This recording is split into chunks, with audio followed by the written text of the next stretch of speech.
Rekomendasyon ng ipapalit sa nabakanteng posisyon ni Zaldico sa Kamara, isusumite ng Ako Bicol Party List sa COMELEC ngayong linggo.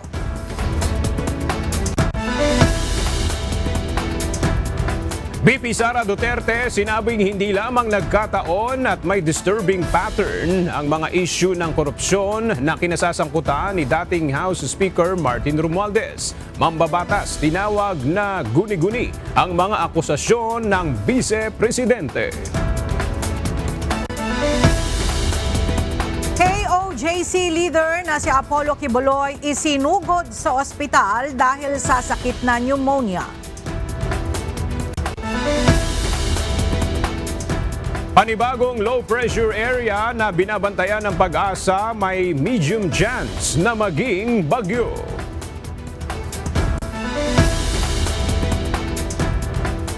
At North Korea walang balak isuko ang kanilang nuclear program.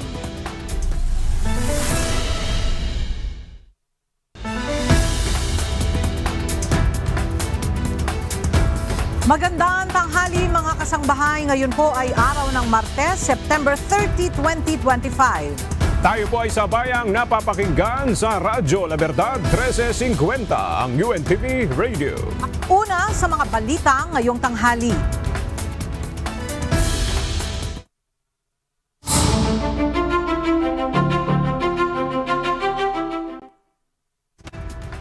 Ipinauubaya na ng Kamara sa Department of Justice at Independent Commission for Infrastructure ang kahihinatnan ng nagbitiw na kongresistang si Elizalde-Co. Ayon kay House Speaker Bogie D. III, dapat harapin pa rin ni Co ang mga alegasyon laban sa kanya. Ang detalye sa ulat ni Rosalie Coz. Tinanggap na ng Kamara ang pagbibitiw bilang miyembro ng House of Representatives ni Ako Bicol Party List Representative Zaldico, dating chairperson ng House Committee on Appropriations ng 19th Congress. Kaya naman baliwala na ang ethics complaint na inihain laban dito ni Navotas City Representative Toby Chanco.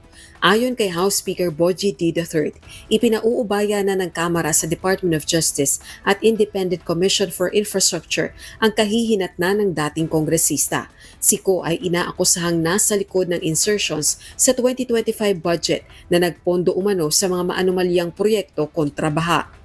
Bahala na ang Department of Justice at ganun din ang ICI kung anong pwede nilang ipataw. Pero kailangan talagang bumalik siya sa lahat ng paraan na magawa. Dapat mapabalik siya at managutan siya sa mga issues laban kay Congressman Zaldico. Since naipahatid na po ni former Congressman Co ang kanyang resignation, in effect, nawalan po ng jurisdiction ng Committee on Ethics. Kaso lang po, kahit na wala ng jurisdiction ang Committee on Ethics, hinihikayat rin po sana namin na harapin po niya ang mga kasong hinaharap niya dahil serious po ang mga allegations na ito. Sa kanyang Facebook post, inilathala ni Co ang liham para sa House Leader na may petsang September 29, 2025. Anya, dahil sa matinding banta sa kanyang buhay at ng kanyang pamilya, napilitan siyang magbitiw sa pwesto bilang kongresista. Idinadahilan din ni Co ang anya'y malinaw na denial sa kanyang karapatan para sa due process sa kanyang pagbitiw. Sinagot din isa-isa ng resigned lawmaker ang ethics complaint na inihain laban sa kanya ni Representative Chanco. Itinanggi nito ang akusasyon sa kanyang siya ang nagpasimuno at nagpahintulot sa last-minute insertions at realignment sa 2025 General Appropriations Act o GAA. Anya, lahat ng items sa 2025 GAA, kabilang na ang nasa bicameral report, ay inaprubahan sa plenary sessions at sumunod sa collegial process sa dalawang kapulungan ng Kongreso. Hindi rin anya maaari kung hindi man imposible na magsingit ito sa budget ng walang alam o approval ng mga miyembro ng Kamara at Senado. Nilagdaan din anya ni Pangulong Ferdinand Marcos Jr. at naisabatas ang 2025 GAA, kaya inaasahan ang ginawang masusing pagrepaso ng Pangulo sa budget at ang bawat item ay in order. Dahil subject din anya ng isang Supreme Court proceeding ang 2025 GAA, premature pa umano na sabihin ni Congressman Chanco na invalid ang 2025 budget. Wala rin anyang matibay na batayan ng aligasyon laban sa kanya na lumabag ito sa Code of Conduct at Ethical Standards para sa public officials at employees dahil sa kanyang absence sa House of Representatives for medical reasons. Gayun din ang umano'y maluhong pagpapakita ng kayamanan niya at ng kanyang pamilya. Anya, walang requirement sa kanya na magsumite ng medical certificates pag nag-a-apply ng leave of absence. Sa nakalipas din anyang panahon, naaprubahan ng request ng leave at travel orders nang hindi siya nagsusumite ng medical certificates. Simula pa anya mid-2024 siya kumukonsulta sa mga doktor niya abroad. Itinanggi rin ito ang paratang ng mag-arabong pagpapakita ng yaman niya at ng kanyang pamilya. Anya, hindi nagbago ang lifestyle nila bago pa man maging public official hanggang sa ngayon. Ayon naman kay Congressman Chanco, ayaw lang harapin ni Ko ang ethics complaint kaya nag-resign na ito sa pwesto. Bakit di siya humarap? At mas pinili niya mag-resign. So, ibig niya sabihin, ayaw niya harapin yan. Dapat din umanong kanselahin ang pasaporte ni Ko kung di nito haharapin ang napipintong reklamo laban sa kanya sa ombudsman. Wala namang impormasyon ng Kamara kung nasaan si Ko sa ngayon. Rosa Licoz, UNTV News and Rescue. Diyos ang aming sandigan, serbisyo publiko, ang aming pinahahalagahan. Isusumite ng Ako Bicol Party List sa Commission on Elections ang rekomendasyon nito sa hahalili sa nabakanting posisyon ni Zaldico. Ito ay matapos magbitiw sa pwesto ang kongresista sa gitna ng issue ng maanumalyang flood control projects. Mula sa House of Representatives, nagbabalik si Rosa Licoz live. Rosalie, may nabanggit ba kung sino yung papalit kay Zaldico? Aga sa loob ng linggong ito ay plano ng isumite ng Ako Bicol Party List yung irrevocable resignation ni Zaldico sa Commission on Elections o COMELEC. Kalakip niyan ang resolusyon ng partido kung saan nakasaad ang rekomendasyon ng hahalili sa naiwang pwesto ng nag-resign na kongresista. Nagbitiw sa pwesto si Ko kahapon sa gitna ng issue ng maanumalyang flood control projects. Inihayag ni Ako Bicol Party List Representative Alfredo Garbin na aakyat sa pwesto ang ikatlo nilang nominee. Pakinggan natin ang pahayag ng kongresista. Yung third nominee yun yung bababa at ayun yung papalit. Sir, sino po yun? Si Attorney John Almario Chan. Batay sa website ng Chan Robles Law Firm, senior partner nito sa Corporate and Taxation Division si Attorney John Almario Chan. Ayon naman kay Congressman Garbin, kasunod ng proseso, inaasahang maglalabas ng Certificate of Proclamation ng COMELEC na ipadadala naman sa House Secretary General. Siguro po within the week, we will inform COMELEC. And together with it is the recommendations and of course the resolution of the board of Ako Bicol Party List kung sino yung papalit. Upon proclamation of the COMELEC, yan ay ipapadala sa SecGen. Of course, Coffee Furnace din yung House Speaker. Dahil naman sa pagbibitiw sa pwesto ni Ko, mababakante rin ang posisyon ng tagapanguna ng Party List Coalition Foundation Incorporated at inaasang magkakaroon ng eleksyon ng bago nitong opisyales sa susunod na linggo. Aminado naman si Garbin, apektado ng issue ang kanilang partido at nakabinbin ang mga serbisyong ipinagkakalob nila sa kanilang constituents. This 2025 po, nakatenga po yung aming mga initiated social services. So, yun po ang hinahanap sa amin ngayon at sana po, yun din po ang aking pinapakiusap sa different agencies na mailift na po yun at maibigay na sa aming mga constituency. Samantala matapos naman ang pagbibitiw sa pwesto kahapon, binaklas na ang nameplate ni Ko sa kwarto nito dito sa House of Representatives. Yan muna ang latest live mula rito sa Kamara. Balik sa iyo, Aga. Rosalie, ngayong nag-resign na si Zaldico, wala na rin bang jurisdiction ang Kamara para i-demand pa yung pag-uwi sa Pilipinas, Dico? Tama ka dyan, Aga, dahil nga nagbitiw na sa pwesto si Ko, wala nang jurisdiksyon sa kanya ang House of Representatives, bale wala na rin yung ethics complaint na isinampas sa kanya. Kaya nga ayon kay Speaker Bogie D. III, ang kapalaran o ang kahihinatnan ni Ko ay ipinauubaya na sa Department of Justice at sa Office of the Ombudsman oras na maisampa ang reklamo laban sa kontrobersyal na dating House Appropriations Panel Chair na si Zaldico. Okay, maraming salamat, Rosalie Coz.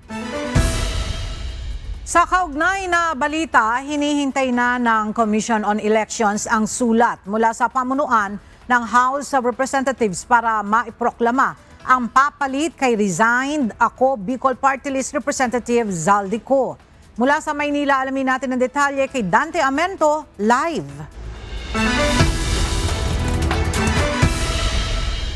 Dante, papaano ba ang magiging proseso ng pagtatalaga ng papalit sa mababakanting pwesto ni Zaldico?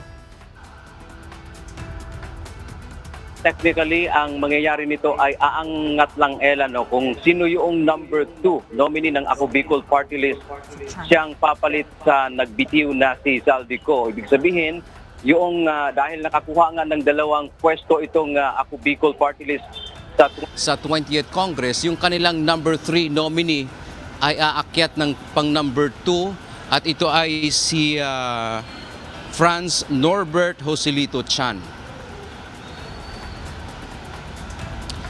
Pero ayon sa Commission on Elections o COMELEC, naghihintay sila ngayon ng formal na sulat mula sa pamunuan ng House of Representatives para maiproklama ang kanilang number 3 nominee.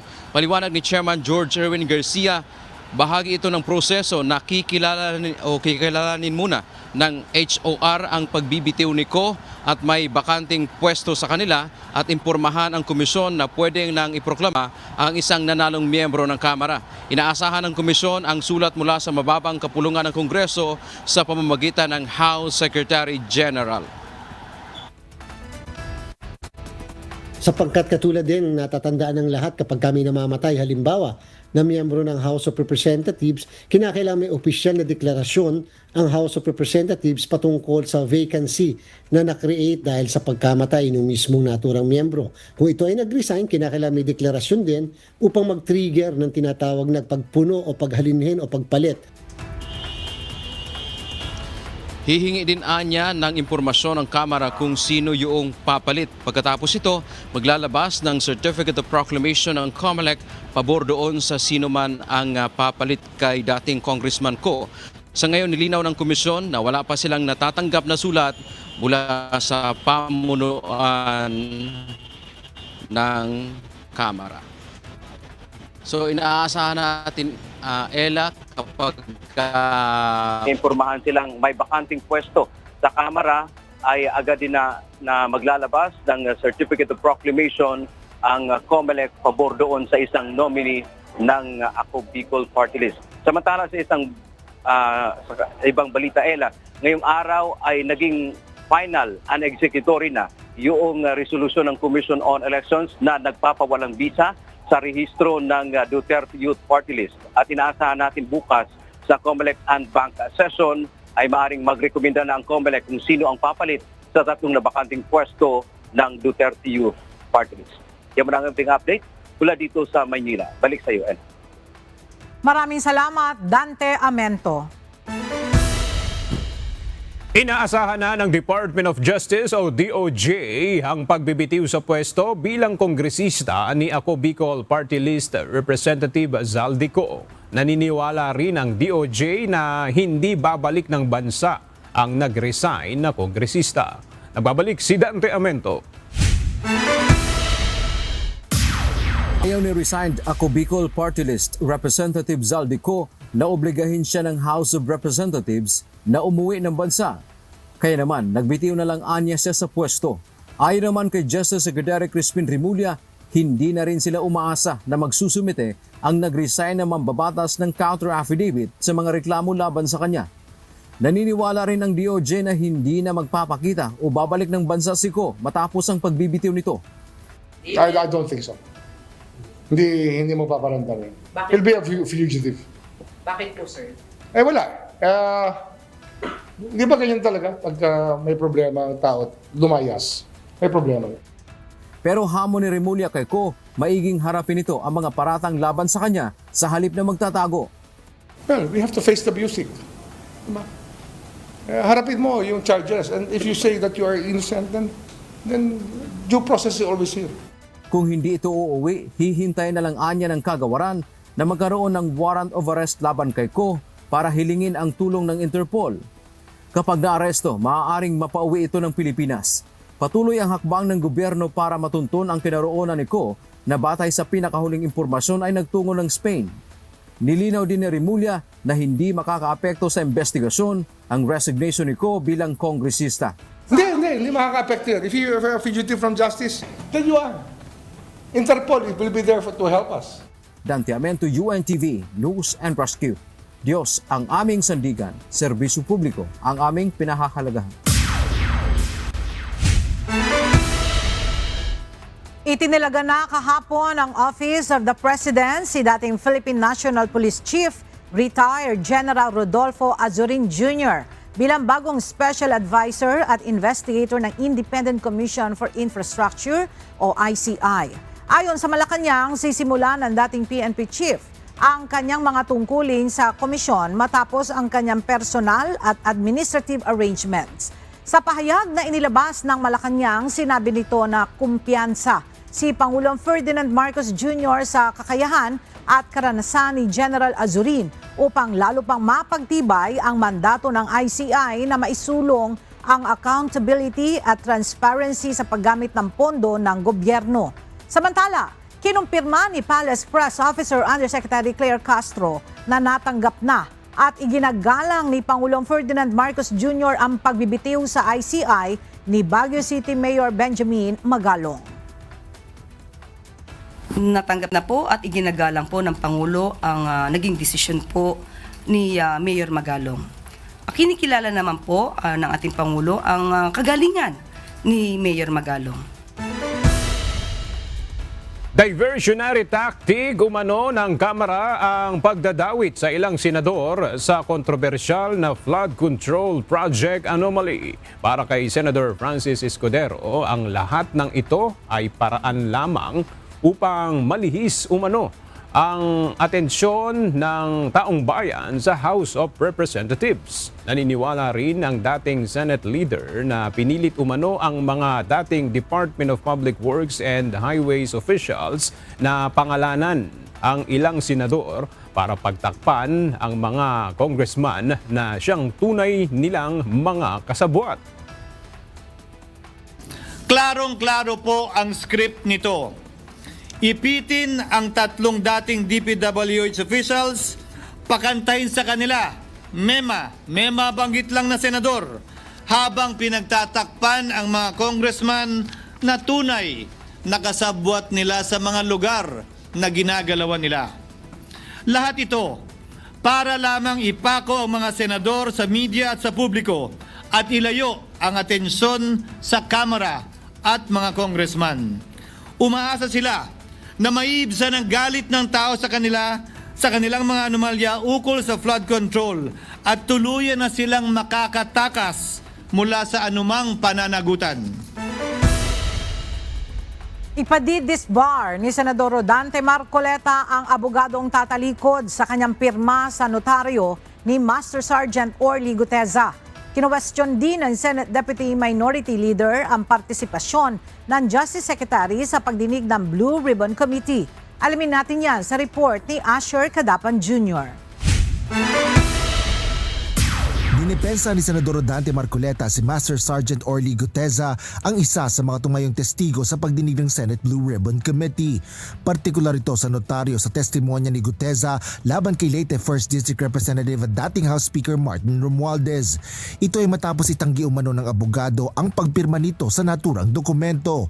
Paliwanag naman ng senador, pangkaraniwan ang hindi makikita ang abogado sa lugar kung saan nagnonotaryo, kundi iaabot lang ang papel ng magpapanotaryo at isa sa uli pagkatapos magbayad. Ayan po makikita ninyo. Notary Public 24/7. Ibig nyo sabihin nandyan at hindi na natutulog yung abogado na yan. Sigurado meron siyang tao dyan na pumipirma. at ginagaya na lamang ng kanyang staff o secretary yung pirma niya. Ganyan po palagi, kalakaran. Kalakaran ngunit hindi tama. Sapagkat sa batas po ng notaryo, kailangan nakaharap po yung magnunotaryo sa nagpapanotaryo. Bunsod nito, nagbanta ang senador sa abogadong nakapirma sa testimonya ni Guteza. Ngayon, kung tatalikuran po ng abogado na yon ang kanyang pirma, ako na po mismo ang magdidirect ng prosecution sa kanya para ma-disbar siya sapagkat ginagamit po niya yung opisina na yon. Samantala, pinuna rin ng senador ang presensya ng kalihim ng Department of Justice sa pagdinig ng Senate Blue Ribbon Committee. Ngayon ko lamang po nakita sa pagdinig ng Blue Ribbon Committee. Nandun po yung Justice Secretary. Hindi pa po natin natatapos na pagtatanungin yung respondent, yung resource person, na tayo po ang merong legal and physical custody. Hindi ko maintindihan kung bakit dadalhin niya sa kanyang opisina at pagbalik niya, meron na siyang supplemental affidavit. Apila ni Marcoleta sa kapwa senador, isang guni at pag-usapan muna sa gitna nila ang kaugnayan ng Senado sa iba pang institusyon. Meron po tayong mga doktrinang isinasaalang-alang. Nasaan na po ang institutional boundaries? Nasaan na po ang separation of powers? Nasaan na po ang system of checks and balances? Di ba natin isasaalang-alang ito? Dadalawang tao lamang po ba ang mamamagitan sa pagitan ng mga institusyon na ito? At mawawala na po kami sa picture? Are we supposed to be kept in the dark, Mr. President? Asher Cadapan Jr., UNTV News and Rescue. Diyos ang aming sandigan, serbisyo publiko ang aming pinahalagahan. Inakusahan ni Senator Francis Cheese Escudero si dating House Speaker at Leyte Representative Martin Romualdez na siya umanong nasa likod ng impeachment complaint laban kay Vice President Sara Duterte. Sa kanyang manifestasyon kahapon sa plenaryo, inihayag ni Senator Escudero na pinangakuan umano ni Romualdez ang mga miyembro ng Kamara ng for Later Release Allocations o FLR kapalit ang pagpirma ng mga ito sa impeachment complaint laban sa Vice Presidente. Ginamit umano ni Congressman Romualdez ang pangalan ni Pangulong Ferdinand Marcos Jr. at ang FLR upang itulak ang unconstitutional na impeachment complaint. Sinasabing pinapirma ang mga kongresista kapalit ang paglalabas ng pondo na naka-FLR bago mag-eleksyon. Nais ko din pong kumpirmahin ang sinabi ni Congressman Toby Chanco na ang pag-file ng impeachment complaint laban kay Vice President Sara Duterte ginamit na paraan ni Speaker Romualdez para mag-release ng pondo nila na naka-FLR or for late release bago mag-eleksyon. Maski na alam po niya na hindi po ito kayang talakayin ng Senado hanggang sa Hunyo pa mula nung simula. Ulitin ko, ginamit ni Martin Romualdez ang FLR at ang pangalan ng Pangulong Marcos upang itulak ang kanilang unconstitutional na impeachment complaint. Sabi nila, pumirma kayo dahil kung hindi lalabas ang pondo nyo na naka-FLR bago mag-eleksyon. Ayon kay Senator Escudero, ito anya ang dahilan kung bakit siya nanawagan na maging maingat at mahinahon ang mga grupo sa issue ng pagpapatalsik kay BP Sara. Tinuligsa naman ni Congressman Romualdez ang akusasyon ni Escudero at tinawag itong DDS o Duterte Die Hard Supporters script. Dagdag pa ni Romualdez, layon lamang ni Escudero na iposisyon ang kanyang sarili bilang kaalyado ni BP Sara para sa darating na 2028 elections. Naniniwala si Vice President Sara Duterte sa mga alegasyon ng korupsyon kung saan isinasangkot si dating House Speaker at Leyte 1st District Representative Martin Romualdez. Sa isang pahayag na inilabas ng OVP ngayong umaga, sinabi ni VP Sara na hindi lamang nagkataon ang mga pangyayari at nakakabahala na anya ang pattern nito. Para sa Vice Presidente, ang disturbing pattern na ito ang nagbibigay ng kredibilidad sa testimonya ni Sergeant Orly Guteza hinggil sa mga maleta ng basura na inihahatid umano nito kay Congressman Romualdez linggo-linggo. Ayon kay VP Sara, hindi ito ang unang beses na nasangkot si Romualdez sa ganitong uri ng korupsyon, kundi maging ang makailang ulit ng pagkakabanggit ng pangalan ni Romualdez sa ruling ng Delaware Court Proceedings sa kaso ng Okada Manila Casino, kung saan sinasabing pinadalhan umano si Romualdez ng mga luggage na pinaniniwalaang hindi lamang naglalaman ng mga dokumento. Nauna nang itinanggi ni Congressman Romualdez ang mga akusasyon ni VP Sara at sinabing guni-guni lamang ang lahat ng ito. Ayon pa kay Romualdez, madali lamang na mag-imbento at magturo subalit ang katotohanan ay hindi kayang patunayan. Inihayag ng Department of Justice na walang katulad bilang kontraktor ang mag-asawang Curly at Sara Diskaya. Ayon sa DOJ, nakakuha ang mga ito ng kontrata sa buong bansa pagdating sa public works. Narito ang report ni Dante Amento. Kakaiba o walang katulad ang mga Diskaya pagdating sa mga nakuha nilang kontrata ng public works o sa gobyerno. Ayon kay Department of Justice o DOJ Secretary Crispin Remulla, ang scope o nakuhang kontrata ng mag-asawang Curly at Sara Diskaya ay sa buong bansa. Dagdag ng kalihim, sisimula nilang i-validate ang resulta ng kanilang investigasyon upang makapagsampa ng kaukulang kaso. Iba yung kanyang role is very unique in the sense that she was able to contract nationwide. They were able to contract nationwide. Tapos, we have to validate everything so that we can do a case build-up for everybody. Dagdag pa ng opisyal, may mga kontrata ang mag-asawa na hindi na sumusunod sa tamang bidding. Kasama sa investigasyon ang mga kontrata mula 2016 hanggang 2025 kung saan nakakuha niya sila ng maraming proyekto. Unique nga yung kanilang role kasi sila lang yung nakapag-contract sa buong Pilipinas.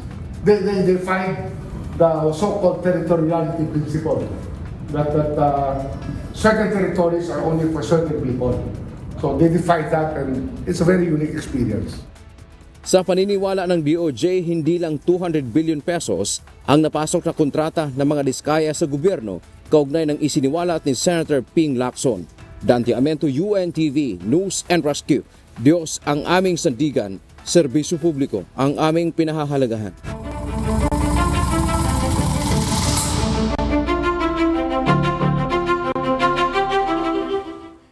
Hindi pa pipigil si Senator Panfilo Lacson kahit idawit ng resource persons ang kapwa nito, senador.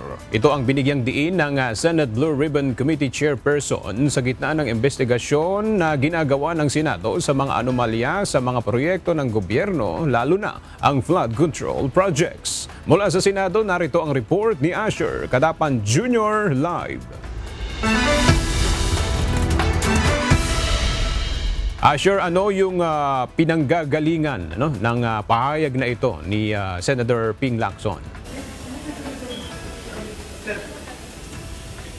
Aga ilang senador na kasi ang nadadawit sa mga investigasyon kaugnay ng mga anomalya sa flood control projects, partikular na sa mga ginagawang investigasyon at pagdinig ng Senate Blue Ribbon Committee. Kaya kini-question na rin ng ilang mga senador kung bakit mga miyembro lang ng Senado ang napupuruhan. Isa si dating Senate President Francis Chis Escudero sa mga nagsalita kaugnay ng mga panggigipit at paninira laban sa kanya at ng mga senador. Sa plenaryo kahapon, sinabi nito na patutunayan niya na hindi totoo ang mga ito. Ngunit hindi niya rin anya papayagan na siraan ang mga senador at pag-away-awayin sila at sirain ang institusyon ng Senado. Kaya ko po ipagtanggol ang sarili ko, Ginoong Pangulo. Ngunit, Ginoong Pangulo, sino po nagtatanggol sa ating institusyon? Kaya't ang aking tanging hiling po sana sa inyo, Ginoong Pangulo, at sa ating mga kasamahan sa Senado. Labanan po ninyo at huwag niyong pahintulutang ang mapamiling hustisya na lantarang nangyayari sa harap natin ngayon. For what is happening now is selective justice and mob justice. Members of the Senate have been thrown off a cliff before the court of public opinion in an attempt to mollify the people's rage, thereby covering up the real perpetrators and giving them a chance to get away. Si Senador J.V. Ejercito nagpahayag rin ng pagkabahala sa pagkakadawit ng mga senador sa issue. Parang nawawala tayo sa direksyon natin. Bakit panay senador ang ano rito, ang pinagpipiestahan, hindi isa-isa yung ating mga kasamaan. Habang yung mga tunay na salarin, sino ba ang talaga nagsimula ng modus na to? Saan ba nag-originate? Saan ba may parking? Saan ba nagbebenta ng kontrata? Sino ba yung nagtaasan ng tara na naririnig natin kaya nag-ghost project? Eh di ba si Saldico at mga kasama niya? So sana wag naman mawala ang focus natin sa mga tunay na salarin. Baka mamaya nasisira na ang mga senador, nakakalusot ang mga tunay na mga gumawa ng modus na ito. Kasunod dito, naglabas naman ang pahayag si Senador Ping Lacson. Iginiit nito bilang chairperson ng Blue Ribbon Committee na susundan niya lang kung saan sila dadalhin ng mga ebidensya. Nilinaw din ito na walang tinatarget, ngunit wala ring anyang ipagtatanggol o patatawarin sa kanilang pagdinig. Hindi man anya tanyag at masakit man sa kanya na marinig ang mga pangalan ng kanyang mga kasamaan sa Senado na masangkot ng mga resource person, hindi anya siya mapipigilan. Aga kahapon ay naglabas din ng talumpati sa plenaryo si Senate Deputy Minority Leader Rodante Marcoleta kung saan pinuna nito ang mga pasaring sa pagitan ng mga senador. Wala namang nag-interpolate o nagtanong pa sa mga talumpati niya. Kabilang na dyan dun sa talumpati ni Senador Escudero at Marcoleta. Ngunit kasunod nito ay naglabas naman ng social media post si Senador Ping Lacson. Aniya, ang isang turo sa kanya ng isang madunong na tao, ang pinakamagandang sagot sa walang kabuluhan ay katahimikan. Mayroon rin anyang kasabihan na ang pinakamaingay sa silid ay ang pinakamahina, na marami lang sinasabi, nagyayabang at agresibo para magpakita ng imahe ng kalakasan sa pamamagitan ng ingay. Ngunit pinakamaigi anyang huwag itong pansinin at hayaan itong tumayo sa walang lamang entablado. Yan ang latest dito sa Senado. Balik sa'yo, Aga. Maraming salamat, Asher Cadaban Jr. Lumagda sa isang Memorandum of Agreement ngayong araw ang Independent Commission for Infrastructure at mga ahensya sa ilalim ng Anti-Money Laundering Council o AMLAC. Mula sa Taguig City, ang detalya hatid ni Benedict Samson, live.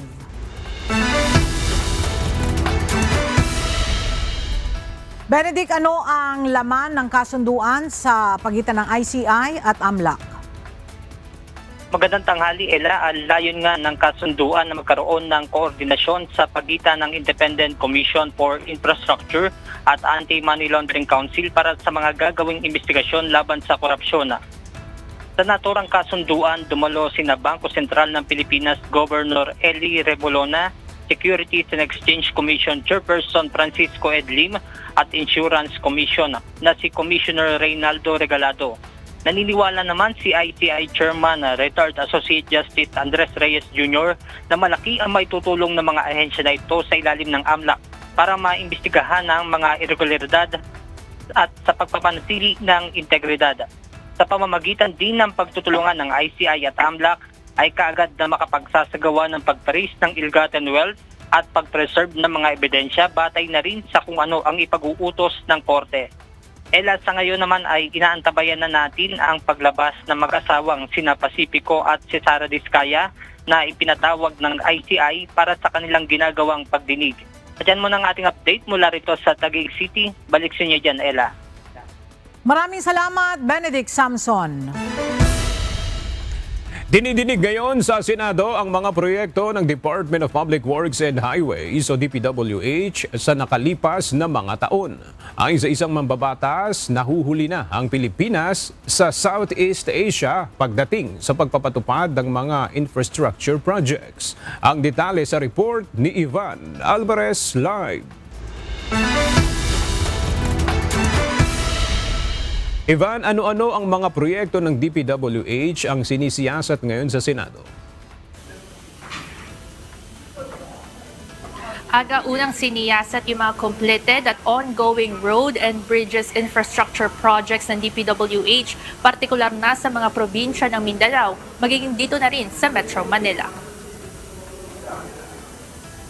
Dinindig ngayong araw sa Senate Committee on Public Works ang mga proyekto ng Department of Public Works and Highways o DPWH upang makabuo ng mga batas para sa ikauunlad ng mga infrastruktura sa bansa.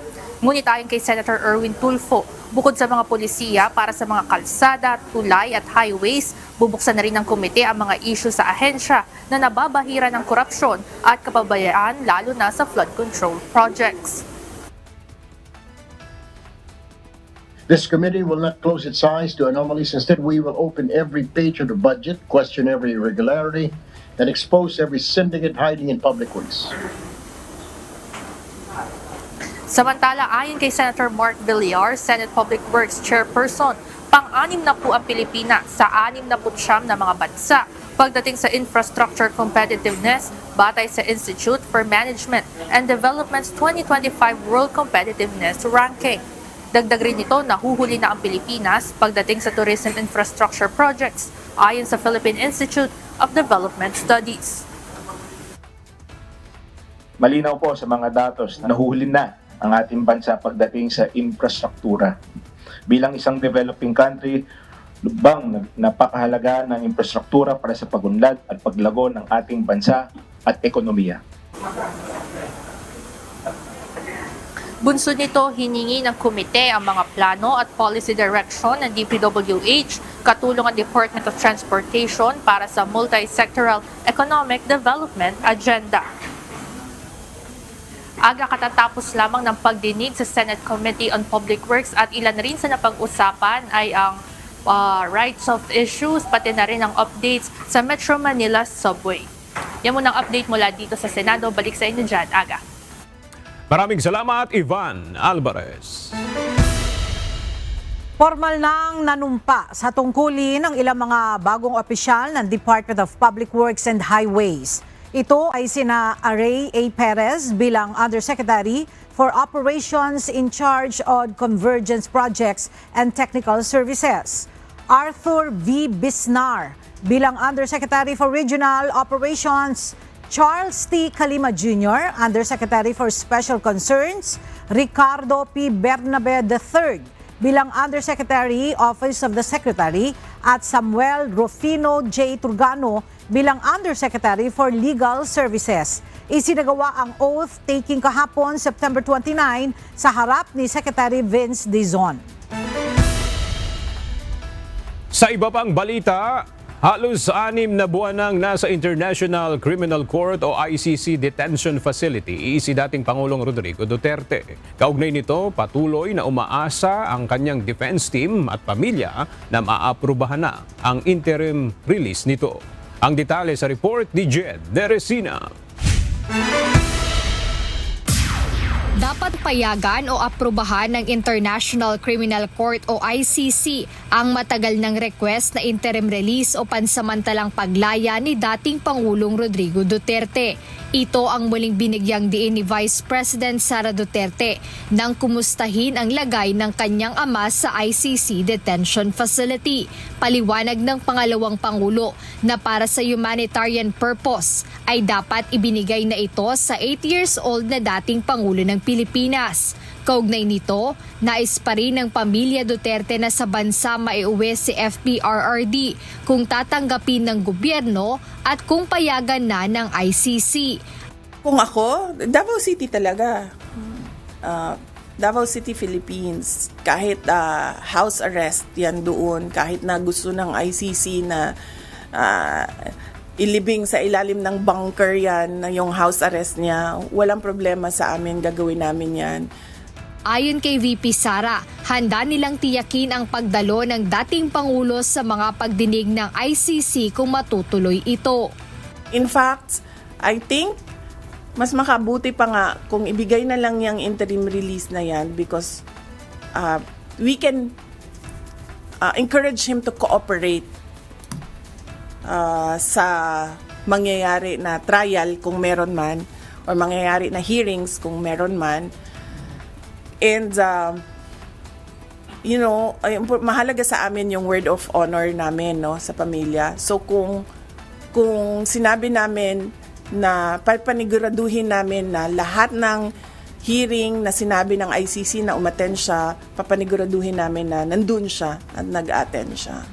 Samantala, kinumpirma ng Vice Presidente na may pagkakataong nakita si dating Pangulong Duterte na walang malay sa kanyang kwarto.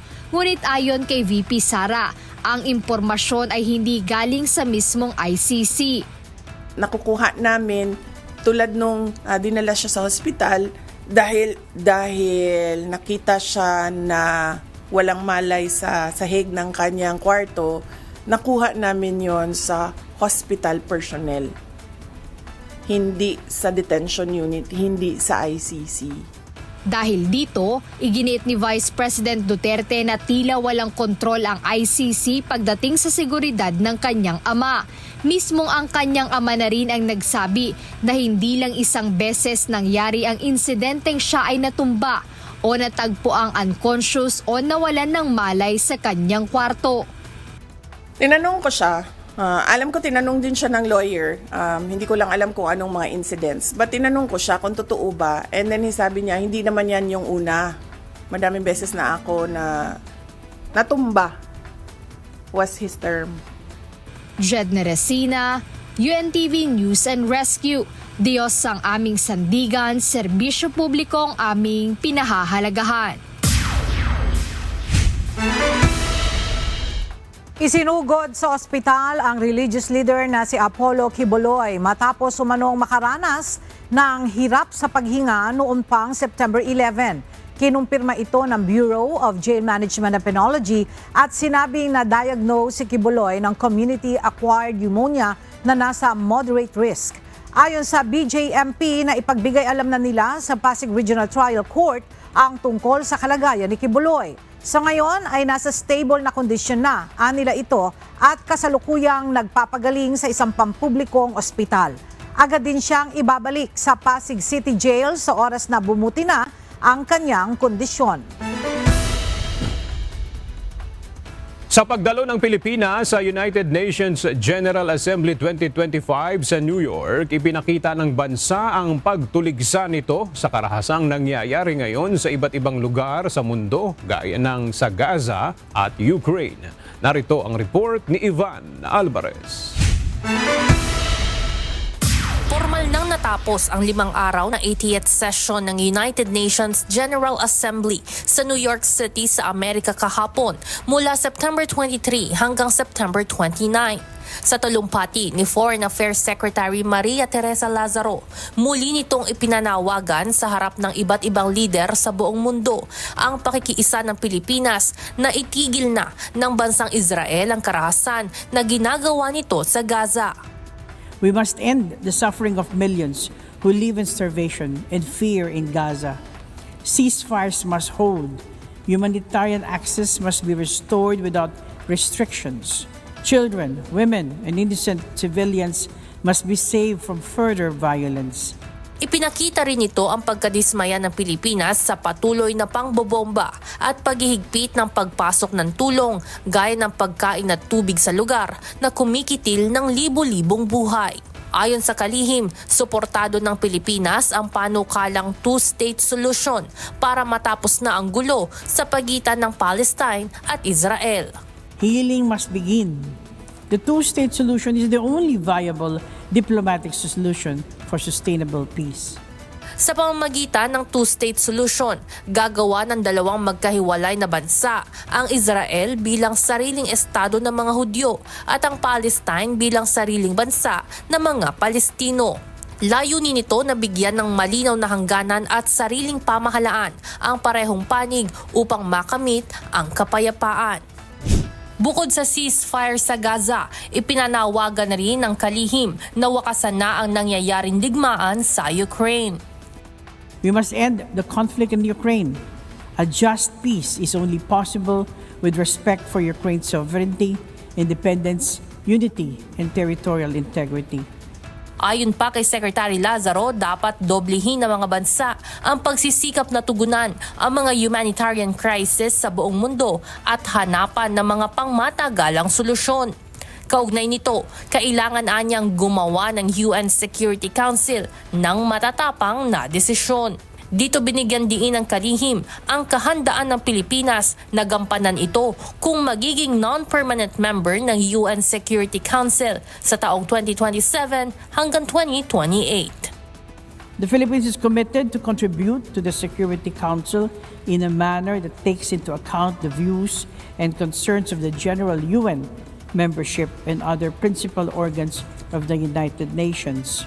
Oras na maging non-permanent member sa UN Security Council, makakasali na ang Pilipinas sa mga mahahalagang usapan at desisyon ng naturang international organization tungkol sa kapayapaan at seguridad sa buong mundo. Evan Alvarez, UNTV News and Rescue.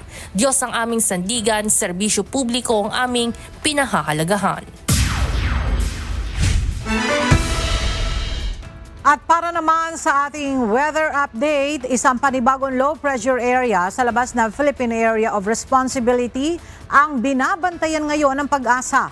Batay sa latest weather forecast, huling namataan ang LPA sa layo 1,360 kilometers silangan ng southeastern Luzon. Ayon sa Pag-asa, mayroon itong medium o katamtaman na tsansa na mabuo bilang isang bagyo sa loob ng susunod na 24 na oras.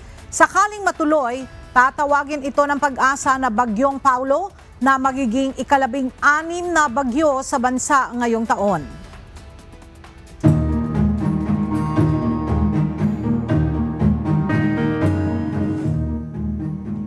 Pinagtibay ng Biliran Provincial Board ang deklarasyon ng State of Calamity matapos ang malalakas na ulan, hangin, storm surge at landslides na nagdulot ng matinding pinsala sa buong lalawigan. Batay sa Rapid Damage Assessment and Needs Analysis, aabot sa 15% ng populasyon ng probinsya ang naapektuhan, kung saan higit 1,000 pamilya ang sapilitang inilikas at marami pa rin ang nananatili sa evacuation centers. Umabot sa 1.2 billion pesos ang halaga ng mga nasirang kalsada, tulay, paaralan at health facility, habang higit 122 million pesos naman ang nalugi sa sektor ng agrikultura na nakaapekto sa kabuhayan ng mga magsasaka at mangingisda. Sa pamamagitan ng deklarasyon, magagamit ang Quick Response Fund para sa relief, rehabilitation at recovery programs, gayon din bilang batayan ng national agencies sa mabilis na paghatid ng ayuda sa probinsya. Naghatid ng relief items at family food packs ang Philippine Air Force sa mga malalayong isla ng Babuyan Claro at Dalupiri sa Calayan, Cagayan bilang bahagi ng nagpapatuloy na humanitarian assistance and disaster response operation sa Hilagang Luzon.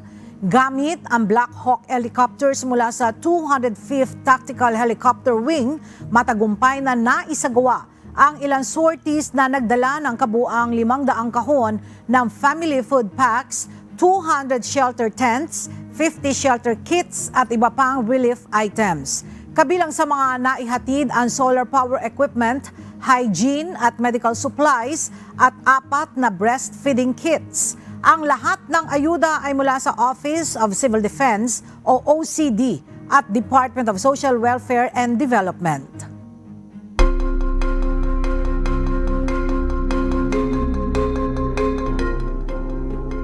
Hindi kailanman isusuko ng North Korea ang kanilang nuclear program. Iginiit ni North Korea Vice Foreign Minister Kim Song-gyong sa harap ng United Nations General Assembly na kung gagawin nila ito ay para na rin itong katumbas ng pagbitiw sa kanilang soberanya at karapatang mabuhay. Ayon kay Kim, ang pagkakaroon ng nuclear arsenal ay nagsisilbing panangga laban sa banta ng US at mga kaalyado nito, at ito ang nagtitiyak ng balanse ng kapangyarihan sa Korean Peninsula. Dagdag pa niya, ang nuclear ay bahagi ng batas ng Estado at pambansang polisiya, kaya't anumang puwersa na magtatangkang ipawalang bisa ito ay direktang paglabag sa kanilang konstitusyon. Nasunog at iniwan ng crew ang Dutch flag cargo ship Minerva Grat matapos tamaan ng missile attack ng Houthi rebels sa Gulf of Aden, Yemen nitong Lunes. Ayon sa mga opisyal, 2 marino ang sugatan sa insidente kaya agad na inilikas ng helicopter ang lahat ng 19 crew members mula sa Pilipinas, Russia, Sri Lanka at Ukraine. Isa sa mga sugatan ang dinala sa Djibouti para sa agarang gamutan.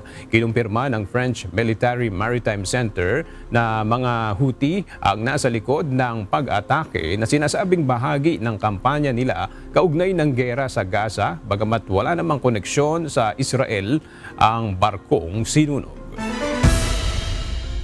Inihayag ni US President Donald Trump na papatawan ng 100% tariffs ang lahat ng pelikulang gawa sa labas ng Amerika na ipapalabas sa US dahil umano'y ninakaw ng ibang bansa ang movie-making business ng Amerika.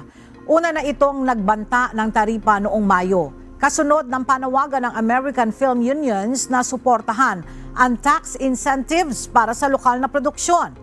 Bagamat may $15.3 billion trade surplus ang US film industry, nananatiling dependent ang Hollywood sa overseas hubs gaya ng Canada, UK at Australia na may mas mababang buwis. Ayon sa Motion Pictures Association, posibleng maapektuhan ng libo-libong US workers sa production at visual effects abroad kapag natuloy ang plano ng Pangulo.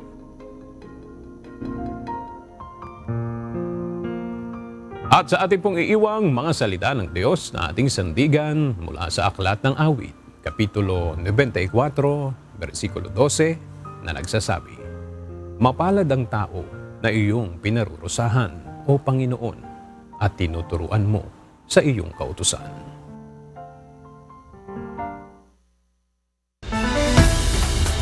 At yan ang mga balitang aming tinutukan at inaksyonan dahil sa aming pagbabalita, una ang pagkalinga sa kapwa. UNTV C News, may balita saan mang panig na ang daigdig. At dito sa UNTV, Diyos ang aming sandigan, serbisyo publiko ang aming pinahahalagahan. Magandang tanghali.